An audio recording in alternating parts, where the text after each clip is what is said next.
So you have covered American politics for many years. How would you say it has changed since Donald Trump got in the race? I think that maybe the better question is how hasn't it changed, right? I mean, it's so completely different. He has thrown every conventional political rule, everything that I have learned just by covering politics, out the window. When you think he is going to really turn off voters because of something he says or something that he does, his poll numbers go up. He really has an uncanny ability to capture what Republican primary voters are looking for, what they're angry about, what they're fed up with. And tomorrow is the fifth Republican debate and the last one for the year. What can we expect? Because of what happened in Paris, because of what happened here in San Bernardino, California, national security, what each of these candidates would bring to the Oval Office as commander-in-chief, that's what it's all about right now. There are obviously so many issues that are front and center for the American people, but nothing comes close, at least in terms of what people are thinking about right now, to their safety. And we've seen the last week's polls are showing that Ted Cruz is doing really good and he's becoming the front runner in Iowa. How do you think he's going to handle that situation tomorrow? Ted Cruz has been, if nothing, Ted Cruz has been consistent, incredibly consistent, not just, I'm not talking about his policy positions, but in terms of the way he's approaching this campaign. And that is, don't go after any of his opponents, and especially if they go after him first. Kind of stay steady. If he's going to go after anybody, it's going to be the media, because that plays incredibly well with the Republican primary electorate. And just kind of keep focused on what it is that he thinks he needs to do, which is win Iowa, the first in the nation caucuses, by appealing to Tea Party voters, appealing to evangelicals, and then use his very, very, very big war chest. He's got more cash on hand than anybody else to keep his campaign going.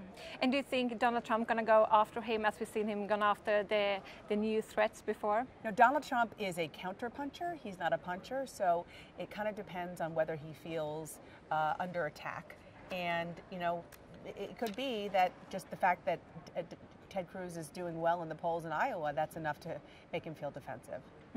Right. And it's less than 2 months now to Iowa and to New Hampshire. How important are these debates?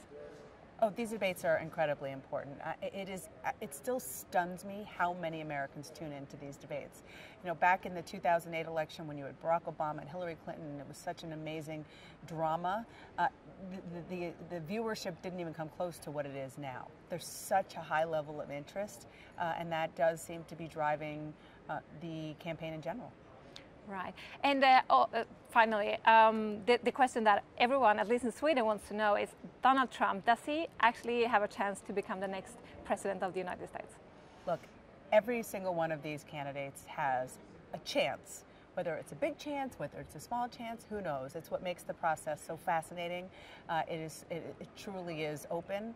If you talk to Republican, quote-unquote, establishment figures, they don't think he does have a chance. But you know what? You never know. If you look at the polls today, it'd be hard to say no. Are you surprised that he's gone this far? I think if you would have asked me that question in June when Donald Trump first got in, I would say yes. But now, just seeing how the campaign has evolved, I'm not surprised. Is there anyone else that you think we should look out for a little bit extra tomorrow that you think gonna? I think that the dynamic between Marco Rubio and Ted Cruz, two senators, two people of the next generation in the Republican Party, they've really been going after each other from afar. Their campaigns have on issues like national security. How they interact with one another is going to be fascinating. Right. And what about Jeb Bush? I also had to ask you about him. Every time Jeb Bush is on the stage, we say, it's the last chance for Jeb Bush. Unfortunately for him, as the campaign has gone on, his numbers have gone down, not up. And look, the bottom line is that it really is the potentially last chance for him, because the voters are going to be at the polls, as you said, in just 2 months. And he is remarkably unimpressive as far as the Republican electorate is concerned. It's kind of shocking. Okay. Thank you so much. So nice to meet you.